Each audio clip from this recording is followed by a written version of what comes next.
Hi friends, Telangana రాష్ట్ర ప్రజలందరికీ అదృపే శుభవార్త. ఆసరా చేయుత పెన్షన్లు అయితే భారీగా అయితే పెంచారండి. పెంచిన డబ్బులు మరి కొంతమందికి రద్దు అవుతున్నాయి. మరి ఎంతమందికి, ఎన్ని లక్షల మందికి రద్దు అవుతున్నాయి, మరి ఎందుకు రద్దు అవుతున్నాయి?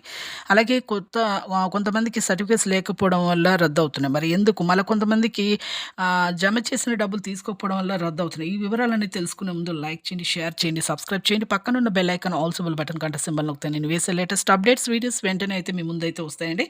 ఇక లేట్ చేయకుండా అయితే వీడియోలోకి అయితే వెళ్ళిపోదాం. కొత్త వారికి, పాత వారికి వివరాలు ఏంటి తెలుసుకుందామండి.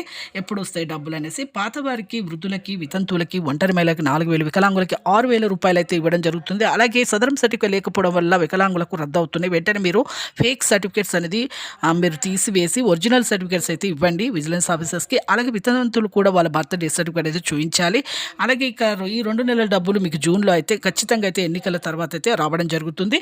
అలాగే ఇక ప్రతి ఒక్కరికైతే పాత వారికి, వృద్ధులకి, వితంతువులకి, ఒంటరి మహిళలకి, డయాబెటిస్, హెచ్ఐవి బాధితులకు, ఒంటరి మహిళలకు కూడా, వితంతువులకు 4,000 రూపాయలు, అలాగే వికలాంగులకి 6,000 రూపాయలు. వీళ్ళకి కూడా సదరం సర్టిఫికేట్ అయితే ఖచ్చితంగా చూపించాలండి. 40 లక్షల మందికి ఇప్పుడు 40%, 60% అయితే కొత్త వారికి, పాత వారికి రద్దయ్యాయి. 2-3 లక్షల మందికి రద్దయ్యాయి. వీళ్ళకి కూడా మే, జూన్లో అయితే వస్తాయి.